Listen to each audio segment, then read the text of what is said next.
நாளைக்கான வீடியோ தாங்க வந்திருக்கு. வீடியோ வந்து சூப்பராக இருந்துச்சு அப்படின்னு தாங்க சொல்லணும். அதாவது நம்ம ஆதி இருக்கார்ல, ஆதி வந்து ஸ்வேதாவை வந்து மிரட்டி விட்டார் அப்படின்னு தாங்க சொல்லணும். அதெல்லாம் பார்க்குறவங்க சேனல் மட்டும் மறக்காமல் லைக் அண்ட் சப்ஸ்கிரைப் மட்டும் பண்ணிடுங்க. ஃபஸ்ட்டு எடுத்தோடனே நம்ம ஸ்வேதா வந்து அந்த வக்கீலை பிடிச்சி கேட்டுக்கிட்டு இருக்காங்க. சார் வக்கீல் சார் இருங்க, இப்போ என்ன விஷயம் அப்படிங்கிற மாதிரி சொல்கிறாங்க. உடனே சாரதா வந்து சொல்கிறாங்க, மாதிரி ஸ்வேதா இருமா நான் சொல்கிறேன் சார் நீங்கள் கிளம்புங்க அப்படிங்கிற மாதிரி சொன்னோன்னே வக்கீல் வந்து கிளம்பிடுறாரு. அதுக்கடுத்து வந்து சாரதா வந்து சொல்கிறாங்க, இப்போ என்ன அவர்கிட்ட நான் வந்து நம்மகிட்ட எவ்வளோ சொத்து இருக்குது என்னென்னு விசாரிச்சுக்கிட்டு இருந்தேன், இதில் என்ன இருக்குது அப்படிங்கிற மாதிரி வந்து நம்ம சாரதா சொல்கிறாங்க. உடனே ஸ்வேதா வந்து சொல்கிறாங்க, என்னத்தை நினச்சிக்கிட்டு இருக்கீங்க, 22 வருஷமாக என்னை ஏமாற்றிட்டீங்க, மாமா வந்து எனக்கு கல்யாணம் பண்ணி தரேன்னு சொல்லிட்டு. அதுக்கடுத்து பார்த்தா மாமாவுக்கு வந்து பாரதி பிடிச்சிருக்குன்னு சொன்னோடனையும் பாரதி கல்யாணம் பண்ணி வச்சிட்டிங்க. அந்த நேரத்தில் என்னை சமாதானப்படுத்துறதுக்காக சொத்தெல்லாம் என் பேருக்கு எழுதி வச்சிங்க. இப்போ திருப்பியும் அதே சொத்தை வந்து உங்கள் பேரில் மாற்றி வச்சுட்டு என்னை விரட்டி விடலான்னு பார்த்துக்கிட்டு இருக்கீங்களா அப்படிங்கிற மாதிரி வந்து அந்த இடத்துல வந்து இவங்க கேட்டுக்கிட்டு இருக்காங்க ஸ்வேதா. அதை கேட்டவொடனே சாரதா சொல்கிறாங்க, இங்கே பாரு ஸ்வேதா தெரியாமல் ஏதாவது பேசிக்கிட்டு இருக்காது அப்படிங்கிற மாதிரி சொல்கிறாங்க. இல்லை இதுக்கு மேலே வந்து நான் பொறுமையாக இருக்கிறனால எனக்கு எதுவும் ஆக போகிறது கிடையாது, அதனால் நான் வந்து உண்மையை வந்து சொல்ல போகிறேன் அப்படிங்கிற மாதிரி சொல்கிறாங்க. என்னது சொல்ல போகிறேன் அப்படிங்கிற மாதிரி வந்து சாரதா கேட்குறாங்க. ஆமாம், நான் வந்து உங்கள் பிள்ளைகிட்ட உண்மையை சொல்ல போகிறேன், நல்லா ரெடியாக இருந்துக்கோங்க. உங்கள் கண்ணீரை வச்சு அவரை வந்து சமாதானப்படுத்துறதுக்கு அவரை வேணால் நீங்கள் வந்து சமாதானப்படுத்திடலாம், ஆனால் பாரதி என்ன செய்வீங்க அப்படிங்கிற மாதிரி சொல்கிறாங்க. அந்த இடத்துல வந்து பாரதியை வந்து தமிழை கூட்டிகிட்டு ஸ்கூலுக்கு இறங்கி வர்ற மாதிரி காட்டுறாங்க.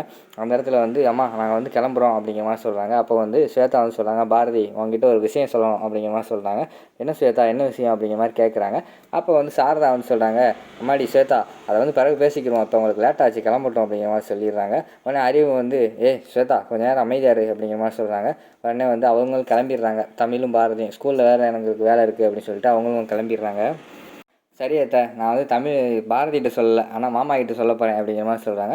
சொல்லு ஸ்வேதா சொல்லு, ஆதிக்கு ஆல்ரெடி எல்லா விஷயமே தெரியும் அப்படிங்கிற மாதிரி சொன்னோன்னே அந்த இடத்துல வந்து ஆதி வந்து மாதம் என்ட்ரி கொடுக்குற மாதிரி காட்டுறாங்க. கீழே வந்துட்டு என்ன ஸ்வேதா அம்மாவை மிரட்டிக்கிட்டு இருக்கியா, எல்லா விஷயமும் எனக்கு தெரிஞ்சு போச்சு சரியா, இனிமேல் வந்து அம்மாவை மிரட்டுற வேலையெல்லாம் வச்சுக்கிறாத சரியா, அது மட்டும் இல்லாமல் இந்த விஷயம் வந்து பாரதிக்கு அதுக்கு போகவே கூடாது, அப்படி போச்சுன்னா நீங்கள் அன்னைக்கு தான் அந்த வீட்டில் இருக்கிறது கடைசி நாளாக இருக்கும், எல்லாத்தையுமே வீட்டை விட்டு கிளப்பி அனுப்பி வச்சுருவேன் அப்படிங்கிற மாதிரி வந்து மிரட்டுறாங்க அந்த இடத்துல ஆதி. அதை கேட்ட உடனே நம்ம ஸ்வேதா வந்து பயங்கரமாக ஷாக்காகி நின்றுக்கிட்டு இருக்க மாதிரி காட்டிக்கிட்டு இருக்காங்க. உடனே அந்த இடத்துல ஆதி வந்து கிளம்பி போயிடுறாங்க.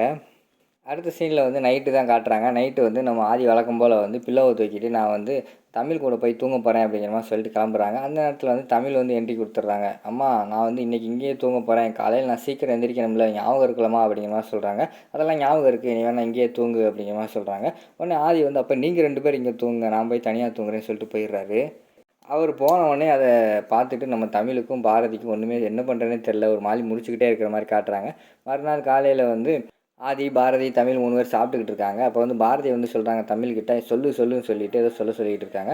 அவங்க சொல்ல போகிறாங்க. அந்த நேரத்தில் பார்த்தா நம்ம ஆதிக்கு வந்து ஃபோன் வந்துடுது. அந்த வரேன் சார் அப்படின்னு சொல்லிட்டு டக்குன்னு சாப்பாட்டில் வந்து கையை கழுவிட்டு கிளம்பிடுறாங்க. சாரி பாரதி ஒரு அர்ஜென்ட் ஒர்க் அப்படின்னு சொல்லிட்டு அவர் வந்து போயிடுறாரு. ஏன்டி சொல்ல வேண்டியதானே அப்படிங்கிற மாதிரி சொல்கிறாங்க. அம்மா அப்பா என்கிட்ட சரியாகவே பேச மாட்டேக்காருமா, என்னன்னே தெரியலை அப்படிங்கிற மாதிரி சொல்கிறாங்க. சரி விட அவருக்கு ஏதாவது வேலை இருக்கும் போகட்டும், நம்ம போவோம் வண்டியில் அப்படின்னு சொல்லிட்டு அவங்க 2 பேர் ஸ்கூல் கிளம்பி வர்ற மாதிரி காட்டுறாங்க. ஸ்கூலில் பார்த்தா அன்றைக்கி வந்து நம்ம தமிழுக்கு வந்து டான்ஸ் காம்படிஷன் வச்சுருக்காங்க. அதை வந்து ஆதிக்கிட்ட சொல்கிற மாதிரி காட்டுறாங்க, எடுத்துக்காட்டு மாதிரி. அவர் வந்து அதை எப்படி மறப்பேன் ஃப்ரெண்ட், நீங்கள் வந்து டான்ஸ் ஆடுறத நான் கண்டிப்பாக வந்து பார்க்க வேண்டாமா அப்படிங்கிற மாதிரி சொல்லிவிட்டு அவங்க பழைய எடுத்துக்காட்டு மாதிரி போட்டு காட்டுறாங்க.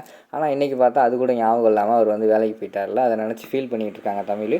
ஸ்கூலுக்கு போகிறாங்க. ஸ்கூலில் போய் பார்த்தா நிறைய பேர் வந்திருக்காங்க குழந்தைகளாகவும். அதை பார்த்தோன்னையும் பாரதி வந்து சொல்கிறாங்க, என்ன தமிழ் நிறைய ஸ்டூடெண்ட்டெல்லாம் வந்திருக்காங்க, இதில் நீ கண்டிப்பாக வந்து நல்லா பெர்ஃபார்ம் பண்ணாலும் ஜெயிக்க முடியும் சரியா, நீ எதையுமே நினைக்காத அப்படிங்கிற மாதிரி சொல்கிறாங்க. அம்மா எனக்கு அப்பா ஞாபகமாகவே இருக்குது, அப்பா என்னை விஷ் கூட பண்ணலை, நீயாவது பண்ணுமா அப்படிங்கிற மாதிரி சொல்கிறாங்க. இங்கே பாரு அப்பாவுக்கு ஏதோ வேலை இருக்குது, அது மட்டும் இல்லாமல் அப்பா மைண்டு வேறு டிஸ்டர்பாக இருக்கார், அதனால தான் அவர் வந்து இந்த மாதிரி சொல்லாமல் இருந்திருப்பார், நீ அதை பற்றி கவலைப்படாத, நான் தான் உனக்கு அம்மா இருக்கேன்ல, அம்மா உனக்கு இருக்கேன் சரியா, நீ அப்பாவை பற்றி இந்த டயத்தில் நினைக்காத, அதை நினச்சேன்னா உன்னால் வந்து கரெக்டாக வந்து டான்ஸ் ஆட முடியாது, நீ உன்னோட போட்டியில் மட்டும் கான்சன்ட்ரேஷன் பண்ணு, அப்பாட்ட நம்ம ஜெயிச்சுட்டு போய் சொல்லுவோம் சரியா அப்படிங்கிற மாதிரி வந்து பாரதி சொல்கிற மாதிரி காட்டிக்கிட்டு இருக்காங்க. இல்லைம்மா இருந்தாலும் எனக்கு வந்து அப்பா நினப்பாவே இருக்குது அப்படிங்கிற மாதிரி சொல்லிக்கிட்டு இருக்காங்க. அந்த நேரத்தில் வந்து தமிழோட டீச்சர் வராங்க. டீச்சர் வந்தவுடனே தமிழ்கிட்ட கேட்குறாங்க, என்ன தமிழ் உங்களுக்கு தான் கால் பண்ணிக்கிட்டு இருந்தேன், ஃபோனை எடுக்கலை அப்படிங்கிற மாதிரி சொன்னோன்னே பாரதி வந்து சொல்கிறாங்க, சாரி மேடம் நான் பைக்கில் வந்துக்கிட்டு இருந்தேன்ல, அதனால் வந்து காலை பார்க்க முடியல அப்படிங்கிற மாதிரி சொல்கிறாங்க. சரிம்மா நான் ஒரு முக்கியமான விஷயம் சொல்லணும், தமிழ் கூட ஆடிக்கிட்டு இருந்த ஒரு பையன் வந்து இன்றைக்கி வர முடியல, அவனுக்கு ரொம்ப ஃபீவர் ஆகிடுச்சி, டான்ஸ் ஆட முடியாத சூழ்நிலை, அதனால் வந்து இன்றைக்கி தமிழ் தான் பண்ணுற மாதிரி இருக்கும், நல்லா பெர்ஃபார்ம் பண்ணி தமிழ் அப்படிங்கிற மாதிரி சொல்கிறாங்க. அதை கேட்டோடனே தமிழுக்கு வந்து அழுகு வந்துச்சு. அம்மா என்னம்மா எனக்கு மட்டும் இப்படி நடக்குது, அப்பா என்னை விஷ் பண்ணலை, இன்றைக்கி என்னடானா என் கூட இப்போ டான்ஸ் ஆடுற பையனுக்கு வேறு உடம்பு சரியில்லை, எனக்கு ரொம்ப கஷ்டமாக இருக்குமா அப்படிங்கிற மாதிரி சொல்கிறாங்க. இங்கே பாரு, அந்த பையனுக்கு உடம்பு சரியில்லை அதனால தானே வரல, நீ ஃப்ரீயாக விடு, அதை பற்றிலாம் நினைக்காத, நீ பழகிருக்க, நீ நல்லா தான் டான்ஸ் ஆடுவேன், நீ போய் தனியாக ஆடு அப்படிங்கிற மாதிரி சொல்லிட்டு இருக்காங்க. அப்புறம் டீச்சர் வந்து சப்போர்ட் பண்ணுறாங்க. ஆமாம் தமிழ், நீ தனியாக ஆடு, இதில் என்ன இருக்குது அப்படிங்கிற மாதிரி சொல்லிவிட்டு அவங்க தமிழை வந்து ரெடி பண்ணுறது கூப்பிட்டு போயிடுறாங்க. இங்கே பார்த்தா நம்ம பாரதிக்கு வந்து பயங்கரமான கோவம் வந்துடுது. எதுக்கு ஆதி இப்படி பண்ணுறாரு அப்படின்னு சொல்லிட்டு ஆதிக்கே கால் பண்ணுறாங்க. கால் பண்ணிவிட்டு ஃபோன் போட்டோன்னே எதுக்கு வரல அப்படிங்கிற மாதிரி கேட்காங்க.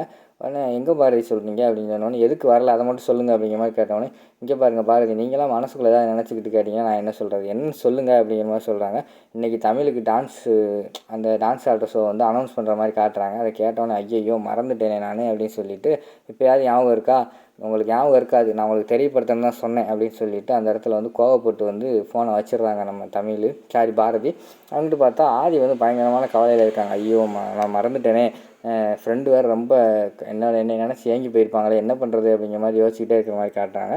அடுத்து ஒவ்வொரு ஸ்டூடெண்ட்ஸாக ஒவ்வொரு ஸ்கூல்லேருந்து வந்து எல்லா பிள்ளைகளும் டான்ஸ் ஆடிக்கிட்டு இருக்கிற மாதிரி காட்டிக்கிட்டு இருக்காங்க.